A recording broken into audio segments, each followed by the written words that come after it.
할렐루야. 우리가 신앙생활을 하면서 늘 구하는 것이 있습니다. 그것은 바로 하나님의 영광이죠.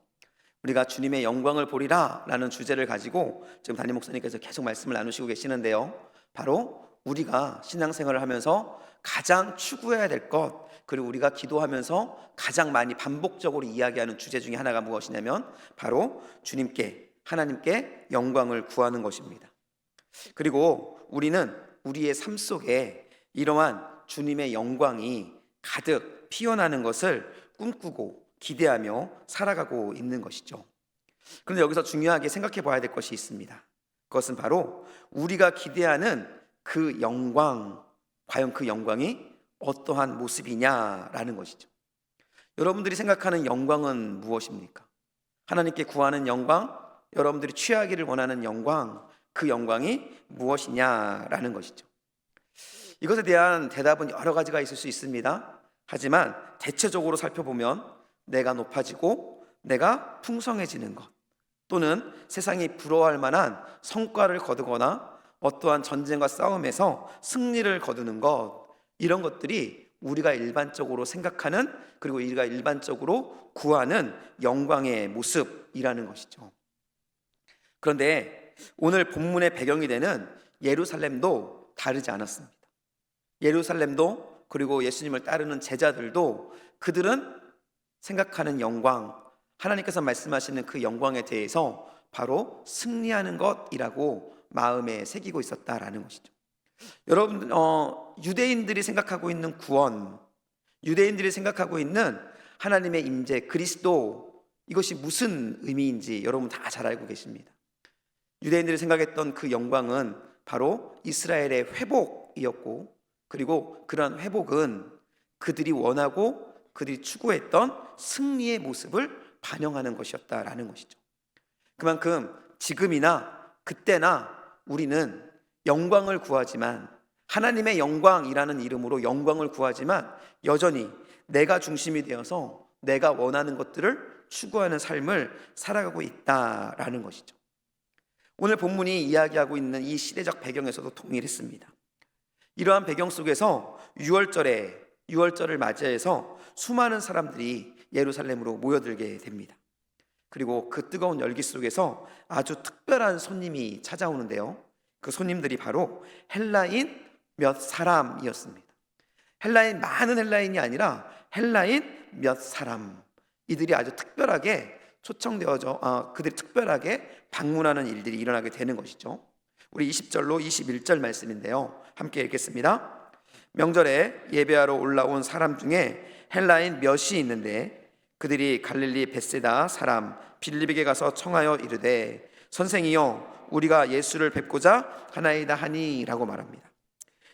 헬라인 몇 사람이 예루살렘으로 유월절을 지키러 온 것도 특별한 일인데, 그렇게 찾아온 몇 사람 되지 않는 그 헬라인이 지금 누구를 찾고 있는 거죠? 예수님을 찾고 있었다라는 것이죠. 여러분, 이것은 지금 이 예수님의 명성이 유대인들 뿐만이 아니라 유대인들을 뛰어넘어서 이방인들에게까지 지금 예수님의 이름의 명성이 펼쳐져 가고 있었다라는 것을 우리에게 보여주고 있는 것이라는 것이죠. 그런데 이것은 사실 매우 중요한 사건입니다. 헬라인 몇 사람이 예수님을 만나러 왔다라는 것은 사실 하나님께서 계획하셨던 온 인류, 유대인뿐만이 아니라 이방인을 포함한 온 인류를 구원하고자 하는 그 계획이 시작되었음을 본격적으로 보여주는 역사적인 사건이었다라는 것이죠. 그런데 문제는 이를 제자들이 잘 몰랐다는 것입니다. 이를 잘 몰랐던 제자들은 어떠한 마음이었을까요? 이제 예수님의 이름이 유대를 뛰어넘어 세계로 펼쳐졌구나. 그러므로 인해서 그들은 이제 예수님이 곧 왕위에 오를 것이고, 좀 전에 말씀드렸잖아요. 그들이 원했던 영광, 예수님께서 그 영광을 취할 것이다. 그래서 면류관을 쓴 그 예수님을 기대하면서 어깨를 으쓱이며 그 상황을 누리고 있었다라는 것이죠. 그런데 바로 그 순간 예수님께서 제자들에게 아주 의미심장한 선포를 하십니다. 우리 23절 말씀입니다. 함께 읽을까요? 예수께서 대답하여 이르시되 인자가 영광을 얻을 때가 왔도다. 인자가 영광을 얻을 때가 왔도다. 여러분, 제자들의 마음이 지금 들떠 있는 상황입니다. 그런데 그 상황 속에 그 제자들의 마음에 불을 붙일 만한 이야기를 지금 예수님이 하시는 거예요. 인자가 영광을 받을 때가 왔도다. 이 말씀을 들은 제자들은 그들이 가지고 있었던 하나님의 영광, 그들이 가지고 있었던 이스라엘의 관점에서의 그 영광을 기대하면서 이제 때가 되었구나라고 생각했을 것입니다. 그리고 이제는 로마가 무너지고 무너진 그 로마의 자리에 예루살렘, 이스라엘이 세워짐으로 인해서 예수님께서 왕자에 앉고 우리가 드디어 세계를 통치하겠구나라는 그 기대감이 가득 채워졌을 것이다 라는 것이죠. 이러한 기대감과 마음의 쿵쾅거리는 그 감동이 정점에 이랬을 때, 그런데 예수님께서는 제자들에게 전혀 예상치 못한 이야기를 하십니다. 그의 시선을 왕궁으로 바라본 것이 아니라 땅으로 바라보시면서 그들이 기대하지 않았던, 그들이 절대 듣고 싶지 않았던 이야기를 제자들에게 하시는 것이죠. 우리 24절 말씀입니다. 함께 읽겠습니다. 내가 진실로 진실로 너희에게 이르노니 한 알의 밀이 땅에 떨어져 죽지 아니하면 한 알 그대로 있고 죽으면 많은 열매를 맺느니라. 예수님은 제자들이 바라보고 있었던 화려한 왕궁의 왕관을 바라보신 게 아니에요. 예수님께서는 어디를 바라보고 있습니까? 더럽고 흙투성이인 바닥을 바라보시면서 그 바닥에 있는 작디 작은 한 알의 씨앗을 바라보고 있었다라는 것이죠. 예수님께서는 결코 높은 보좌에 앉아서 군림하는 것을 원하지 않으셨어요.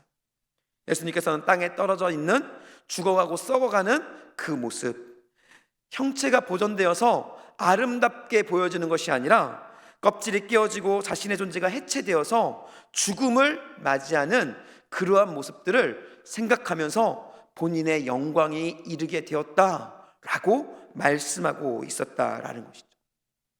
여러분, 제자들이 생각했던 영광, 본인들이 높아지고 본인들이 승리의 역사를 걸어가는 그것이 아니라 예수님께서 바라봤던 영광, 내가 이제 영광을 얻게 되었다고 말할 때 그 영광은 바로 썩어짐으로 죽어지는 것, 썩어짐으로 죽어져서 열매를 맺는 것, 이것이 바로 예수님이 말씀하셨던 영광의 실체였다라는 것이죠.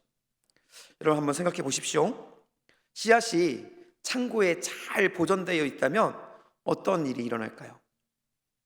그 씨앗은 흙이 묻을 일도 없을 것이고요, 그리고 어둡고 차가운 땅 속에 묻힐 일도 없을 것입니다. 깨끗하고 단단한 모습으로 그는 안전하게 그의 모습을 그대로 보존하며 살아갈 수 있었을 것이라는 것이죠. 그러나 그것은 안전할지는 모르지만 한 알 그대로 있을 뿐이죠. 한 알 그대로 자기 자신의 모습만을 지키고 있을 뿐이라는 것입니다. 그 안에는 분명히 생명이 있어요. 씨앗에는 분명히 생명이 있습니다. 그러나 그 생명은 잠들어 있을 뿐이고 어떠한 열매를 얻지 못한 채 결국 세월이 지나고 날이 지나고 그리고 때가 되어지면 말라 비틀어져 사라질 뿐이라는 것이죠. 여러분, 이것을 바로 영적인 죽음이라고 이야기하고 있다라는 것입니다. 저는 여러분들이 이러한 영적인 죽음의 상태가 아니라 살아있는 생명의 삶으로 세워질 수 있기를 예수님의 이름으로 축복합니다. 그러기 위해서 어떻게 해야 되느냐? 오늘 본문 이렇게 이야기하는 거예요. 땅에 떨어진 씨앗, 땅에 떨어져 썩어지는 씨앗이 되어야 한다라고 말씀하고 있는 것입니다. 이제 생각해 보십시오. 씨앗이 땅에 떨어졌습니다. 어떤 일이 일어날까요? 첫 번째로는 흙에 묻히겠죠. 흙에 묻히면 어두울 것이고 어두운 그곳에 습기가 가득하게 될 것입니다. 습기로 인해서 씨앗은 퉁퉁 부르게 될 것이고 결국 단단하게 그를 보호하고 있던 껍질이 갈라지고 찢어지겠죠. 그것은 매우 아픈 일일 것입니다. 그러나 이 고통의 과정이 끝나는 순간, 이 고통의 과정을 마무리하는 그 순간 놀라운 일이 일어납니다. 이 씨앗에서 무엇이 나오죠? 싹이 나옵니다. 그리고 싹은 자라서 나무나 무엇인가가 되어지고 결국 그곳에서 많은 열매를 맺게 되어진다라는 것이죠. 여러분, 죽어야 생명을 얻게 되는 것입니다. 예수님께서는 이 말씀을 하고 계시는 거예요. 내가 죽어야 비로소 수없이 많은 생명이 살아나는 놀라운 역사가 일어나게 될 것이고, 그것이 바로 나에게 영광이다라는 겁니다. 이 말은 예수님께서 영광의 때, 곧 십자가를 지어야 할 때가 가까이 왔다라는 것을 제자들에게 선포하고 있었다라는 것이죠. 예수님께서는 하나님과 동등됨을 취할 영광을 포기하셨습니다. 그리고 죄가 가득한 이 땅으로 떨어지셨어요. 그리고 이제는 십자가라는 땅 속으로 완전히 파묻혀서 죽음의 자리로 나가는 모습이 되어 있었다는 것이죠. 그리고 그 과정을 통해서 예수님께서는 저와 여러분을 포함해서 수없이 많은 생명들을 열매 맺으려고 준비하고 계셨다라는 것이죠. 인자가 영광을 얻을 때가 왔도다. 여러분, 이 영광은 살아남이 아니라 바로 죽음으로 맺어지는 열매, 곧 저와 여러분 생명에 살아나는 그 생명을 주님께서는 말씀하고 있었다라는 것입니다. 이것을 알지 못하면 저희는 전혀 주님이 생각하는 영광과 다른 영광을 구하며 하나님께서 원하시는 하나님의 나라가 아니라 바로 나의 나라를 살아가는 모습이 될 수밖에 없다라는 것입니다. 여러분, 저는 저와 여러분 모두가 이 하나님의 영광이 무엇인지, 죽음으로 죽음을 이기고 죽음으로 생명을 살리는 이 하나님의 영광이 무엇인지를 깨닫고 그 영광을 품고 이루어가기를 소원하는 은혜의 사람이 될 수 있기를 예수님의 이름으로 간절히 축복하고 도전합니다. 여러분, 여러분이 생각하고 있는 영광 무엇입니까? 여러분, 그 영광이 아니라 예수님께서 우리에게 알려주시는 바로 죽음으로 생명을 얻는 그 영광을 품으시고 그곳으로 나가는 우리 모두 될 수 있길 다시 한번 예수님의 이름으로 축복합니다. 아멘이 별로 작으시네요. 다시 한번 그러한 하나님의 사람이 될 수 있길 예수님을 축복합니다. 아멘. 그러한 모습이 바로 참 그리스도인 하나님의 역사를 이루어가는 사람들의 모습이라는 것입니다. 그런데 예수님께서는 이 놀라운 원리를 당신의 사역에만 국한시키지 않으셨어요. 이 사역의 원리를 곧바로 우리의 삶의 현장으로 보내십니다. 그리고 이렇게 말씀하십니다. 우리 25절 말씀입니다. 함께 읽겠습니다. 자기의 생명을 사랑하는 자는 잃어버릴 것이요 이 세상에서 자기의 생명을 미워하는 자는 영생하도록 보존하리라 라고 말씀하세요. 참으로 역설적이고 도전적인 말씀입니다. 이 말씀을 우리가 잘 이해해야 되는데요, 여기서 우리가 두 가지를 살펴봐야 할 필요가 있습니다. 첫 번째는 자기 생명을 사랑한다는 것이 무엇인가 라는 거예요. 여러분, 자기 생명을 사랑한다는 것이 무엇을 말하는 것일까요? 네, 자기 생명을 사랑한다는 것은 바로 내 자아, 내 자존심, 내 육신의 안락함을 움켜쥐고 그것을 포기하지 않고 붙잡는 삶의 태도, 그것을 이야기하고 있다라는 것이죠. 좀 전에 씨앗의 비유로 이야기한다고 한다면 마치 땅에 떨어지기를 거부하는 씨앗처럼, 혹은 껍질이 깨어지는 아픔이 싫어서 요리조리 피해 다니는 그러한 사람의 모습을 자기의 생명을 사랑하는 모습으로 우리에게 보여주고 있다라는 것이죠. 주님은 이러한 삶의 태도로 살아가는 사람들에게 단호하게 말씀하십니다. 뭐라고 말씀하시죠? 우리 다시 한번 25절 말씀 읽어보겠습니다. 자기의 생명을 사랑하는 자는 어떻게 할 것이다? 잃어버릴 것이다 라고 말합니다. 즉, 주님께서는 단호하게 이러한 삶의 태도로 살아가는 사람에게 너희가 그렇게 살아가면 너희가 추구하고 너희가 가지고 있었던 것까지도 모두 다 잃어버릴 것이다 라고 아주 단호하게 말씀하고 있다라는 것이죠.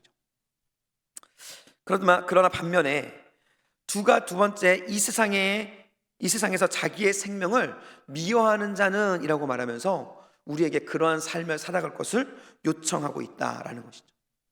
이 세상에서 자기의 삶을, 자기의 생명을 미워한다는 것, 이것은 무슨 의미일까요? 먼저 여러분에게 말씀드릴 것은 결코 자학은 아닙니다. 나를 미워한다는 것이 나를 때리고 나를 미워하고 상처 입히는 그것을 이야기하는 것은 결코 아니라는 것이죠. 여기서 말하는 자기의 생명을 미워한다는 것은 우리가 지금까지 수요 예배를 통해서 계속적으로 말씀하고 있는 가치관, 가치와 연관이 되어 있습니다. 바로 최고의 가치이신 하나님의 뜻, 영원한 생명을 위해서 현재 내 삶의 안락함과 기득권을 기꺼이 포기할 줄 아는 그 결단의 모습, 결단의 사람을 바로 예수님께서는 이 세상에서 자기의 생명을 미워하는 사람이라고 표현하고 있다라는 것이죠. 이러한 사람에게는 어떠한 일이 일어납니까? 25절 다시 한번 읽을까요? 자기의 생명을 사랑하는 자는 잃어버릴 것이요, 이 세상에서 자기의 생명을 미워하는 자는 영생토록 보존하리라 라고 말합니다.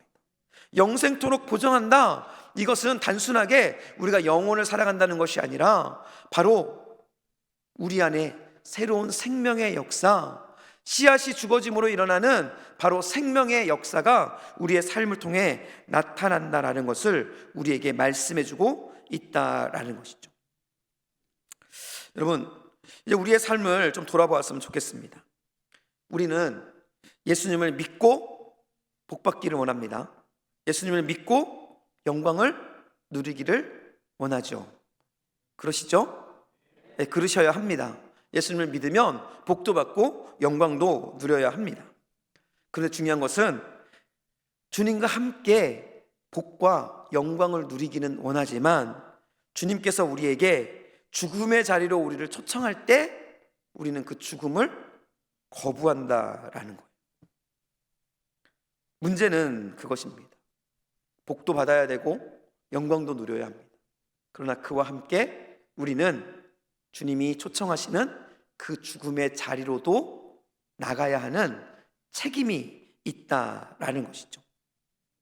저는 저와 여러분이 이러한 선택을 할 수 있었으면 좋겠어요.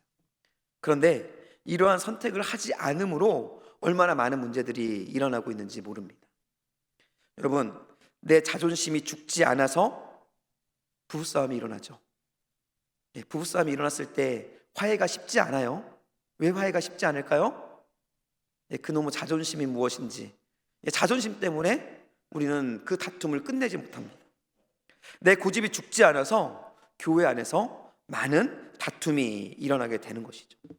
예수님은 이에 대해서 26절에서 분명히 말씀하십니다. 우리 26절 함께 읽겠습니다. 사람이 나를 섬기려면 나를 따르라. 나 있는 곳에 나를 섬기는 자도 거기에 있으리니 사람이 나를 섬기면 내 아버지께서 그를 귀히 여기시리라 라고 말합니다. 나 있는 곳에 나를 섬기는 자도 거기에 있으리라. 즉 나를 죽인 자가 바로 예수님이 있는 그곳에 있다는 말씀이겠죠. 지금 예수님이 계신 곳이 어디입니까? 예수님은 지금 어디를 향해 가고 있습니까? 바로 십자가의 길이죠. 예수님은 지금 십자가의 길 위에 있는 것입니다. 바로 자기를 부인하는 죽음의 자리, 그곳에 예수님은 계시고 그곳으로 우리를, 그 당시의 제자들과 지금의 이 시대를 살아가는 저와 여러분들을 초청하고 있는 것이에요. 그렇다면 우리는 주님을 섬긴다고 이야기합니다. 주님을 제자라고 이야기하죠. 그런데 주님을 섬기고 주님의 제자라고 이야기하는 우리가 주님께서 계시는 그 십자가의 길이 아닌 꽃길, 영광의 길만 추구하면서 그곳에 머물러 있기를 힘쓰고 있다고 한다면 우리를 주님의 제자, 주님을 섬기는 하나님의 사람이라고 이야기할 수 있겠느냐라는 거예요. 여러분의 질문하기를 원합니다. 첫 번째는 우리가 만약 주님이 원하시는 그 십자가의 길로 나아가지 않는다고 한다면 우리는 주님의 제자라고 말할 수 있을까요? 이거는 답이 정해져 있죠. 당연히 아닐 것입니다. 그렇다면 이제 저와 여러분의 삶에 직접 연결지어서 질문합니다. 나는 어떠한 삶을 살고 있습니까? 여러분, 제자로서 주님께서 원하시고 기뻐하시는 그 십자가의 길 가운데로 나아가고 있습니까? 아니면 지금도 여전히 주님을 믿는다고 이야기하고 주님의 제자라고 이야기는 하고 있지만 주님이 원하시는 그 초청하시는 십자가의 길이 아니라 여전히 나의 안락함과 나의 기쁨과 나의 영광을 추구하는 삶을 살고 있습니까? 이 질문 앞에 당당하게 내가 주님의 십자가의 길을 따라가기를 원합니다라고 고백할 수 있는 저와 여러분 모두 될 수 있기를 예수님의 이름으로 간절히 소원합니다. 이러한 모습으로 살아가는 것이 참된 그리스도인의 모습이라는 거예요. 그런데 바로 이 지점에서 우리의 솔직한 마음속에 있는 솔직한 고백이 올라옵니다. 네, 주님의 말씀이 이해가 됩니다. 그런데 정말 제가 그렇게 살 수 있겠습니까? 죽는다는 것, 포기한다는 것, 십자가의 길을 걷는다는 것, 그것이 나에게는 너무나 두렵습니다 라는 고백이죠. 혹시 여러분에게도 이러한 고백이 일어나고 있는지 모르겠습니다. 아마 많은 분들이 이러한 고백을 하겠죠. 그런데 놀랍고 감사하고 위로가 되는 것은 예수님도 이러한 두려움 앞에 이 두려움을 느끼며 괴로워하셨다라는 거예요. 우리 27절 말씀입니다. 함께 읽겠습니다. 지금 내 마음이 괴로우니 무슨 말을 하리요? 아버지여, 나를 구원하여 이 때를 면하게 하여 주옵소서. 그러나 내가 이를 위하여 이 때에 왔나이다. 지금 내가 내 마음이 괴로우니 무슨 말을 하겠습니까? 말로 표현하지 못할 정도로 괴로워하는 예수님의 모습을 보여주고 있는 것입니다. 여러분, 예수님은 히어로처럼 고통을 참을 수 있는, 고통을 느끼지 않는 분이 아니에요. 예수님은 참 인간이셨습니다. 하나님이셨지만 참 인간이셨기 때문에 저와 여러분이 느끼는 그 고통, 저와 여러분이 느끼는 그 마음의 두려움, 그 모든 것들을 동일하게 느끼시는 분이었다라는 것이죠. 그렇기 때문에 다가올 십자가의 고통, 그리고 더 나아가서는 아버지 되시는 하나님과의 단절, 그러한 모습들이 상당히 심한 괴로움과 고통으로 예수님께 다가왔다라는 것이죠. 그렇기 때문에 예수님은 우리가 우리의 안락함을 포기하고 십자가의 길로 나아가는 것을 두려워하는 것처럼 바로 할 수만 있다면 십자가의 길을 피하고 싶었던 것입니다. 히브리서 기자는 히브리서 5장 7절 말씀에 이렇게 이야기합니다. 함께 읽겠습니다. 그는 육체에 계실 때에 자기를 죽음에서 능히 구원하실 이에게 심한 통곡과 눈물로 간구와 소원을 올렸고, 심한 통곡과 눈물과 간구와 소원을 올렸다라고 이야기를 합니다. 예수님의 모습을 보여주고 있는 것이죠. 저희와 다를 바가 없지 않습니까? 어려움에 있을 때 통곡하고, 어려움 앞에서 눈물 짓고, 어려움 앞에서 하나님께 이 문제가 해결되어지길 원하는 그 모습, 저희와 동일한 모습들을 보여주고 있는 것입니다. 그리고 예수님도 27절 말씀에 솔직한 자기의 자신의 마음을 고백합니다. 27절 다시 한번 읽을까요? 지금 내 마음이 괴로우니 무슨 말을 하리요? 아버지여, 나를 구원하여 이 때를 면하게 하여 주옵소서. 그러나 내가 이를 위하여 이 때에 왔나이다. 아버지여, 나를 구원하여 이 때, 이 십자가의 때를 나에게서 면하게 하여 주옵소서. 여러분, 너무나 마음 아프고 간절한 외침이 아닙니까? 이 말씀을 읽으면서 예수님이 얼마나 많이 힘드셨을까라는 마음이 좀 많이 제 마음에 와 닿았습니다. 여러분들 중에도 힘드신 분들이 있으실 거예요. 건강의 문제로, 재정의 문제로, 또는 마음의 아픔과 어려움으로 때로는 하나님께서 우리에게 원하시는 그 길을 가고자 하지만 그 길을 가는데 무너지고 깨어지는 그 답답함으로 힘든 마음들이 있을 거라고 저는 알고 있습니다. 그때에 주님의 이 외침을 기억하십시오. 주님도 힘들어하셨고 주님도 아파하셨고 주님도 눈물 흘리셨다라는 것이죠. 그러나 우리와 차이점이 하나 있습니다. 그것은 바로 이러한 상황에서도 예수님의 기도는 그 방향이 갑자기 변화되는 모습을 보여주고 있다라는 것이죠. 우리 27절 28절 말씀 다시 한번 읽겠습니다. 지금 내 마음이 괴로우니 무슨 말을 하리요? 아버지여 나를 구원하여 이때를 면하게 하여 주옵소서. 그러나 같이 읽을까요? 내가 이를 위하여 이때에 왔나이다. 아버지여 아버지의 이름을 영광스럽게 하옵소서. 나는 힘들고 어렵고 두렵지만 이때를 위해 내가 왔습니다. 하나님, 나를 통해 하나님 영광을 받아주십시오 라고 그가 가지고 있었던 모든 것들을 다 내려놓고, 썩어지는 그 한 알의 씨앗처럼 본인의 모든 것들을 다 내려놓고 그를 통해 이루실 하나님의 영광을 바라보며 하나님께 자신을 내어드리는 모습을 예수님은 우리에게 보여주고 있다라는 것이죠. 여러분, 이것이 진짜 믿음의 실력입니다.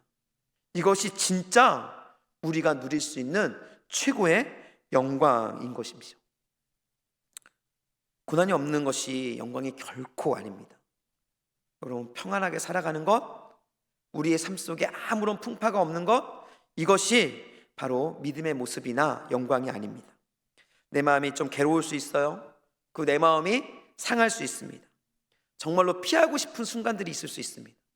그러나 그럼에도 불구하고 내 뜻을 꺾고 아버지의 뜻을 선택하고 아버지의 뜻을 이루기 위해 앞으로 힘들지만 한 걸음 한 걸음 도전하는 삶, 그것이 바로 하나님께서 원하시는 나는 죽고 예수가 사는 그러한 삶의 모습이라는 것이죠.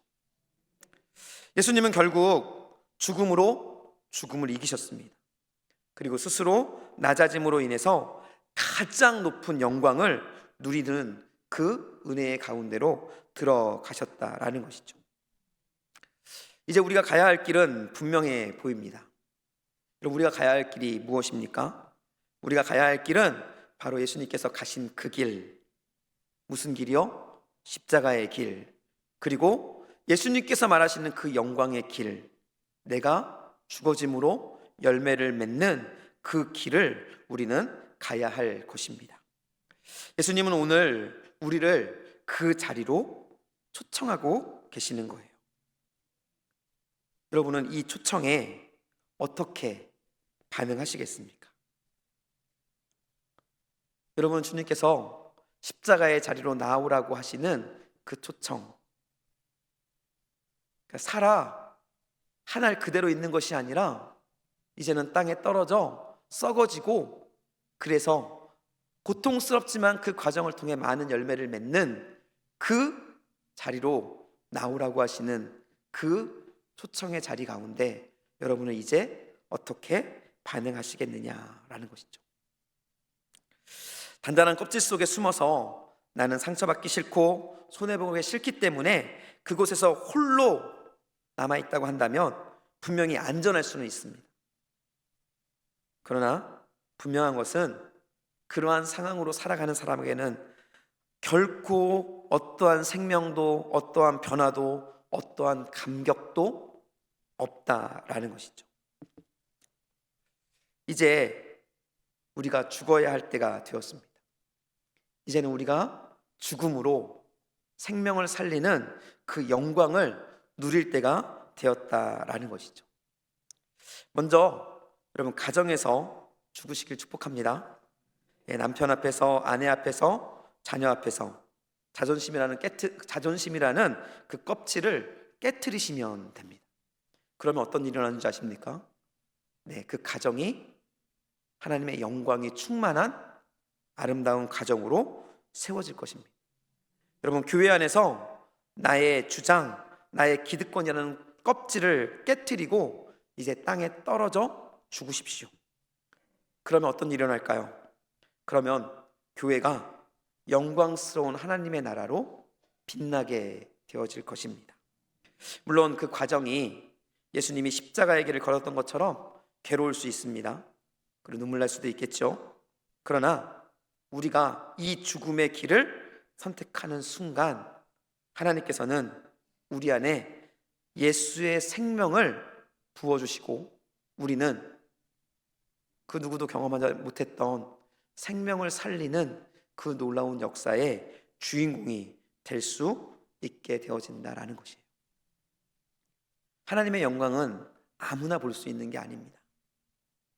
하나님의 영광은 하나님과 함께 십자가를 지는 예수님과 함께 십자가를 지는 예수님과 함께 그 십자가의 길을 걸어가는 그 사람들에게 주어지는 축복이자 영광이라는 것이에요. 이러한 삶을 살아갈 때 하나님께서는 우리에게 특별한 약속을 주십니다. 우리 27절 말씀인데요, 28절 말씀인데요, 함께 읽겠습니다. 아버지여, 아버지의 이름을 영광스럽게 하옵소서 하시니 이에 하늘에서 소리가 나서 이르되 내가 이미 영광스럽게 하였고 또다시 영광스럽게 하리라.